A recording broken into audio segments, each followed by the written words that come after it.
And now let's kick it off. One of my absolute favorite people ever is going to be joining me, and not too far down the road in Sun Valley, Cassie Abel. How are you, Cass?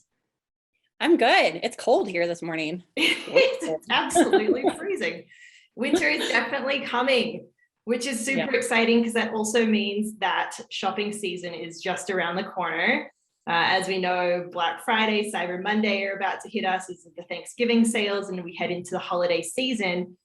And what Cassie actually does, which is completely unique, and if you haven't heard about this so far, we're really excited to present Women-Led Wednesdays to you. Now, Women-Led Wednesdays is a holiday akin to Black Friday or Cyber Monday, but actually has a much more impact-driven ethos. So Cassie's here to explain a little bit more. She has deep roots in the outdoors industry. She owns Wild Rye, which is the women's mountain bike and mountain apparel company, and as we said, is based here in Sun Valley. Cassie's a total change maker for women and women-led brands in the outdoors and lifestyle industries, and I'm thrilled to introduce her along with a very, very special guest joining Cassie to let us know a little bit more about Women-Led Wednesdays and explain why initiatives such as this are so important, not only for our brands, but for the industry as a whole. Thanks, Cass. Take it away. Hi, guys. Thanks for having me. Thanks so much to Outside PR and Jam Collective for having this wonderful event and for everyone who's on the line attending. I'm going to dive into a little more background on what Women-Led Wednesday is, and then I'm going to join Sally Bergeson, the CEO and founder of Oiselle, in conversation about why this is so important. Like Jess said, Women-Led Wednesday is an annual shopping holiday, much like Small Business Saturday. It's designed, it's actually just 1 week from today. It's next Wednesday, November 24th. And it's designed to encourage the general public to use their purchasing power to vote for women in leadership.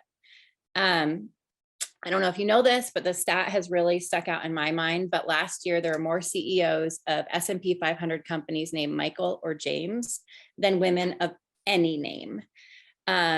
Also, I recently read a stat that 1 in 4 Americans believe that we're more likely to colonize on Mars before we're going to have equal representation of CEOs of Fortune 500 companies. So these stats, this bit of data is super disappointing, but long story short, we want to change that.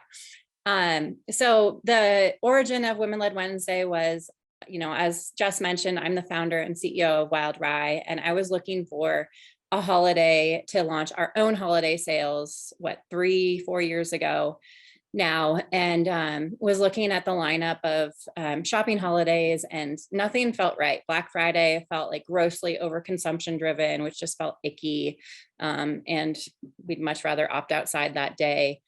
Small Business Saturday felt very brick and mortar, which is wonderful, but not the right fit for my brand and many others. Cyber Monday felt like a really easy way to get lost in the war of the ad dollars, which just isn't something some of us smaller brands can afford to battle.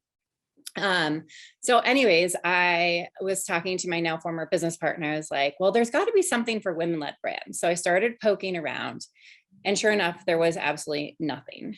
So with the Rolodex of contacts I had in my email platform, I shot an email out to all of the women leaders that I knew and said, hey, let's do this. So Women-Led Wednesday is a really amazing day where we put competition aside and come together to use our collective voices to encourage the general public to vote for women in leadership with their purchasing power. So while the day is just 1 day a year, it's hopefully going to reframe the general public's thinking 365 days a year to, be conscious of where they're spending their money. So and then finally, in addition to the day, we have a robust brand directory of women-led brands. We have close to 500 women-led brands.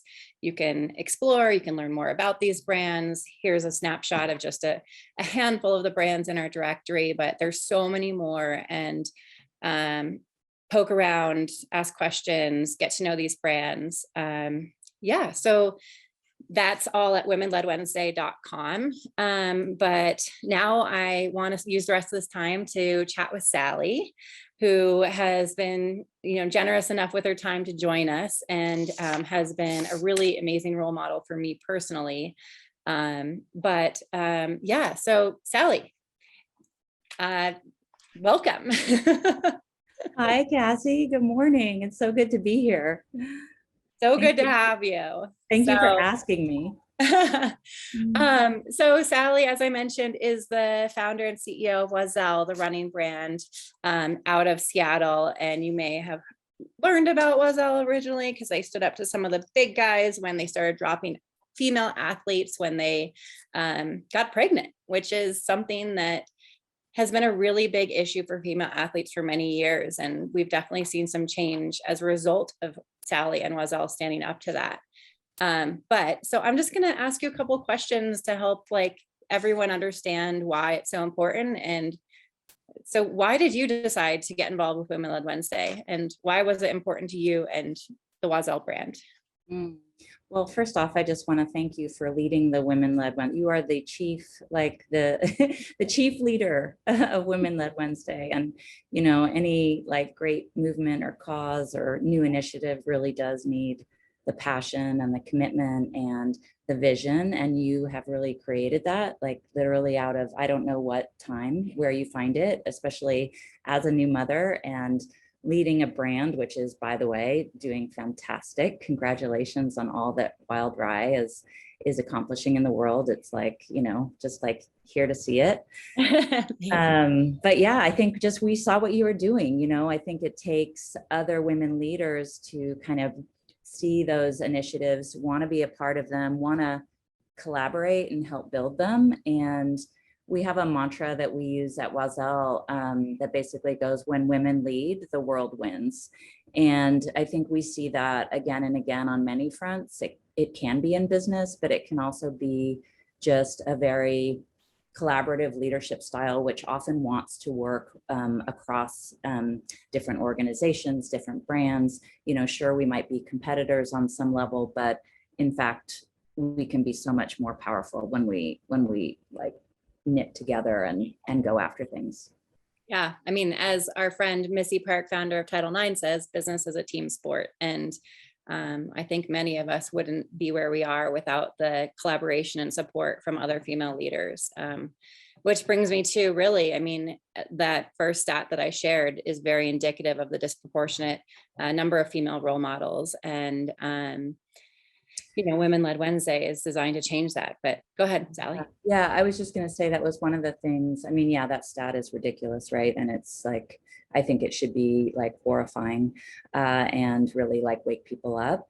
One of the things that I started tracking in the running industry, but I think you see it across outdoor sports as well, is just that it's important to not only, you know, purchase and, you know, be a loyal customer to women founded and women led brands. But I think even the brands that are larger that, you know, have kind of created this industry in this space, I think we need to really take a hard look at who's in the C-suite of major brands. And I did my own research in running because that's our industry. And I think, you know, brand after brand, time and time again, I think you just see the leadership team, the C-suite team, if you will, is white and it's male. And it's just a giant disconnect from the customer base that they're looking to serve and that they want to inspire. And so, you know, we'd like to close that gap because, you know, I can't tell you how many like boardrooms I've been in where big brands say, we want to win with women. So winning with women should mean more than selling to women. Winning with women should mean winning as women product designers, women CEOs, women, you know, VPs, women developers, you know, all up and down that, like that, we call it the through line. So the through line of power in any organization. So I think that's worth a look too. Yeah, I totally agree. And just, you know, I was just at a bike event and I was speaking to a woman who is in the C-suite at a bike company, but she's the only woman in the C-suite. And so she's constantly has women coming to her and saying, you know, requesting things of her, requesting better representation, requesting better pay, but she still has to go back to a boardroom full of men. And, you know, this is absolutely not intended to be a male bashing initiative by any means, because I have incredible male role models as well. But that equity of leadership and, you know, the gender balance economic landscape is really better for everyone. And until we have more balance in the C-suites, like women are going to be running into brick walls more and more. So, yeah. So on that note, Sally, I'm super curious. I mean, if you can give a couple examples of things that Oiselle has been able to accomplish that you believe is because there's a woman at the top, or initiatives that were important because there's a woman at the top. Because I think it just is very illustrative of what we're able to accomplish and some of our directives as women leaders. Yeah, absolutely. Actually, today is a really exciting day because we have a big press push going on, press release, and there's a story in the 19th, which is a great, women-led publication that you should follow if you don't.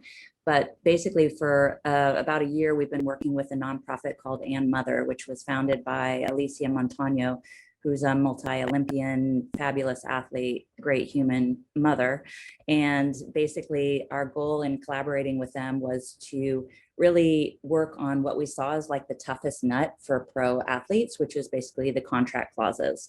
So even though women have come a long way in terms of their presence among brands and brands doing storytelling, which is great, what do the contracts actually look like? And I think what we're still seeing is that A, people don't know what contracts look like because it's incredibly hush hush. And then B, within the contracts, especially for women athletes, parenthood, pregnancy, motherhood is essentially treated like an injury. And, it's just this very kind of old formula for working with athletes where your results and your rankings are really the only thing that provide value with you. And I think we can all agree that we live in a world now where we understand the power of storytelling, the power of, the whole woman athlete, and what she brings to the table from a business standpoint. So I think to your question of like what I think we've championed and what we've been kind of a originator in is talking about that. And, we signed Lauren Fleshman in 2013 after she worked with Nike for 9 years when she was pregnant. And it was the first time that a brand in the running space had done that. And fortunately, it wasn't the last. Some other brands have been starting to do that too. But anyway, that's the kind of piss and vinegar we want to bring to the sport and just like get people fired up that these are not hard things that we can all work to change. Sally and Cassie, hi again. I'm just going to interject really quick because we had a great question from one of our journalists, actually. Amelia writes an outdoor blog for families, and 70% of their readers are moms, which is incredible. Mm-hmm. She just wants to know how best they can help. What can she do on the journalism and editorial side to really step in and help promote women in the space? I mean, really make some noise. This annual holiday is just a week away. I'm more than happy to dig in and provide more statistics, give more color on the specific brands involved. So whether it's brand roundups of women-led brands who are involved that your followers can shop, or more education on the background of the holiday. We're really just trying to get the word out there and make, with not the budget that American Express has, try to make a movement and replicate what Small Business Saturday has been able to do for small businesses, but for women-led businesses. And that takes a lot of teamwork, a really collective effort from brands and media alike. So I would love to talk more. I'm available the next couple of days to talk to anyone who would like to learn more or do Q&As or anything, but really we'd love the help getting the word out in the next week so that the public knows that Women-Led Wednesday is a day to shop women-led. And brands still can sign up to be involved as well. So we just suggest jumping onto the Outside Jam Media page, which shows up on the screen right here. You can contact Cassie directly, or there's information right on the Women-Led Wednesday site as well. Yeah, there is. You can just join quickly. Yeah, go ahead, Sally. Yeah, also, Jess, I was going to say, I grew up in Northern California, so I have empathy for your struggle with Tamalpais. Tamalpais. I mean, I lived in Sausalito for 2.5 years. I think it's just because I'm Australian, I'm completely ignorant to it. So it's thank okay. you. Everybody probably called it Mount Tam. So I'll just go with Mount Tam. Yeah, thanks. I appreciate that. Of course, here for you. All right. Well, thank you both so much. We have come up on the 10:15 Mountain Time, that is, time slot for Women Led Wednesday.